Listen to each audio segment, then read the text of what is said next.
dibawa oleh masyarakat, kita yang akan dibawa oleh saudara-saudara kita, dan kita yang akan dimasukkan ke dalam liang lahat, kita yang akan dikuburkan. Umar bin Khattab radhiyallahu ta'ala anhu mengatakan, kulla yaumin yuqalu fihi mata fulan, wala budda min yaumin yuqalu fihi mata Umar. Setiap hari kita mendengarkan ada orang yang meninggal, disebutkan nama mereka, telah meninggal si fulan, si Allan, dan pasti akan datang suatu hari di mana nama Umar yang akan disebutkan, telah meninggal Umar bin Khattab radhiyallahu ta'ala anhu. Dan itu telah terjadi. Maka hari ini pun saya katakan seperti itu. Setiap hari kita mendengarkan ada orang yang meninggal, pasti akan datang suatu hari nama kita yang akan disebutkan, saudara-saudara sekalian. Nama kita yang akan disebutkan, telah meninggal kita semuanya. Disebutkan nama-nama kita menuju kepada Allah Subhanahu wa ta'ala. Suatu ketika peristiwa yang sama terjadi kepada Al-Imam Al-Hasan Al-Basri rahimahullahu ta'ala.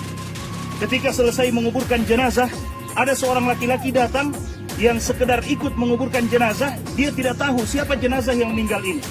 Maka dia bertanya kepada Imam Al-Hasan Al-Basri, siapa orang yang meninggal ini wahai Imam? Al-Imam Al-Hasan Al-Basri kemudian melihat kepada orang yang bertanya tersebut dan mengatakan, hadza ana wa anta.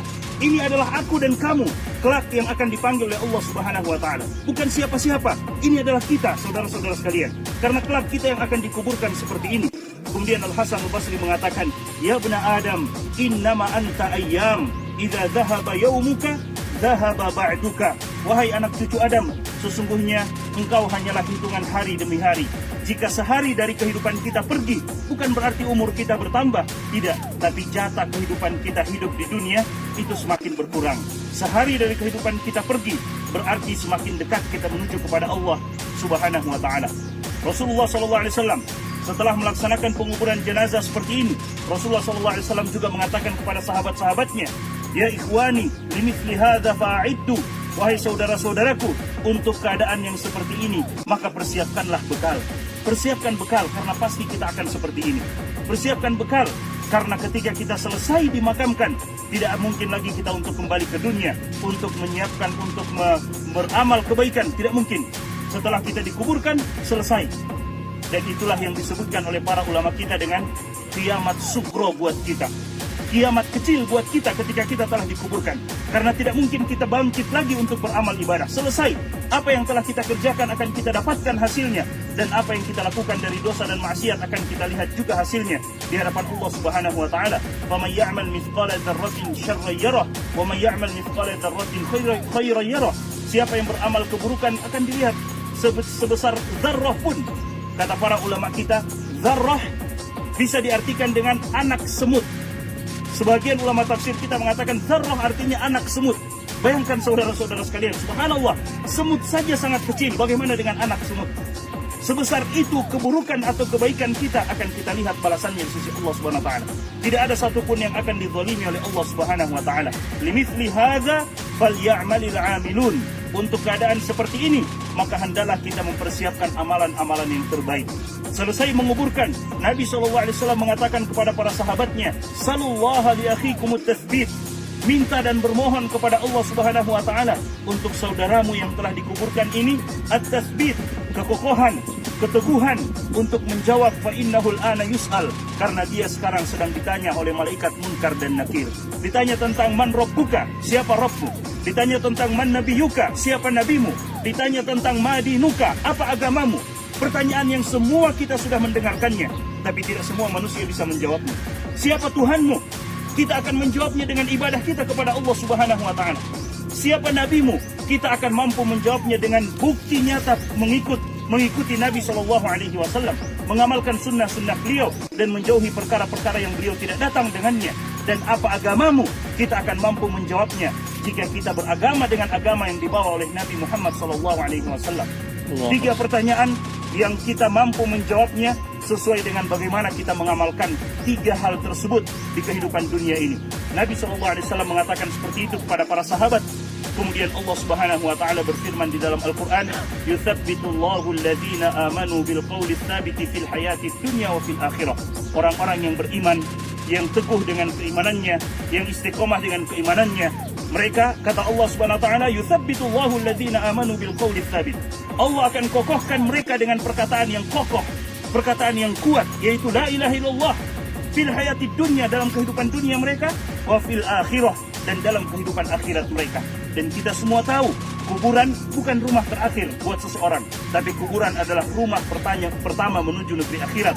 Sebagaimana yang diriwayatkan oleh Utsman bin Affan radhiyallahu taala anhu, ketika beliau menziarahi kubur, beliau menangis, saudara-saudara sekalian, sampai basah jenggot beliau.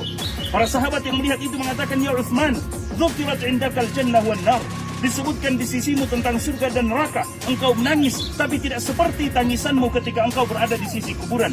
Maka Utsman bin Affan mengatakan, karena aku mendengarkan Nabi SAW bersabda, al-maqabir awwalu manazilil akhirah, kuburan adalah rumah pertama menuju negeri akhirat.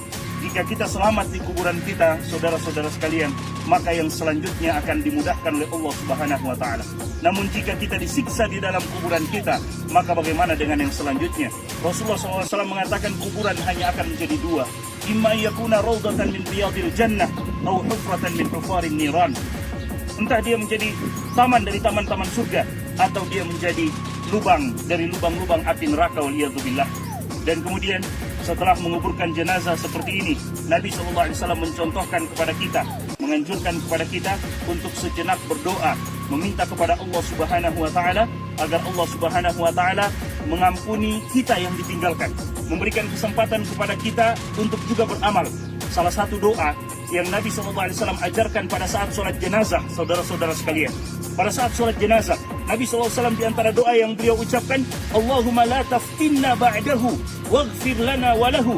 Ya Allah, jangan engkau berikan ujian kepada kami setelah orang ini meninggal, dan berikan ampunan kepada kami dan kepadanya. Karena orang yang telah meninggal selesai urusannya dengan Allah Subhanahu wa taala. Minal mu'minina rijalun sadaqu ma ahadullah alaihi faminhum man qada nahbahu wa minhum man yantazir. Kata Allah Subhanahu wa taala, "Wa ma badalu tabdila." Di antara orang-orang yang beriman ada yang jujur dengan keimanannya dan mereka telah tunaikan kepada Allah, artinya telah meninggal. Wa minhum man yantazir, dan ada di antara mereka yang masih menunggu kapan waktu mereka untuk meninggal. Tapi mereka yang masih menunggu itu, kata para ulama kita, jangan pernah mereka tertipu. Berdoa selalu kepada Allah, jangan sampai Allah berikan kita ujian yang sebelumnya kita soleh, tiba-tiba kita meninggal dalam keadaan toleh. Waliyadzubillah. Na'udzubillah min dzalik. Makanya Nabi SAW berdoa, Allahumma la taftinna ba'dahu. Ya Allah, jangan engkau berikan ujian kepada kami. Dan ujian yang paling buruk, saudara-saudara sekalian, ketika ujian itu menimpa agama kita. Kalau ujian menimpa usaha kita, toko kita, perdagangan kita, masih bisa diusahakan. Tapi jika ujian itu menimpa agama kita, mendengar suara azan kita tidak melaksanakan sholat, dipanggil untuk beribadah kita tidak beribadah, berarti hati-hati karena ujian sedang menimpa agama kita. Dan itu tidak bisa kita dapatkan gantinya kalau kita tidak segera merubah keadaan kita. Allah Subhanahu wa taala mengatakan, innallaha la yughayyiru ma biqaumin hatta yughayyiru ma bi anfusihim. Allah tidak akan merubah keadaan kita sampai kita mau merubah keadaan kita untuk menjadi lebih baik, menjadi lebih menghambakan diri kepada Allah Subhanahu wa taala.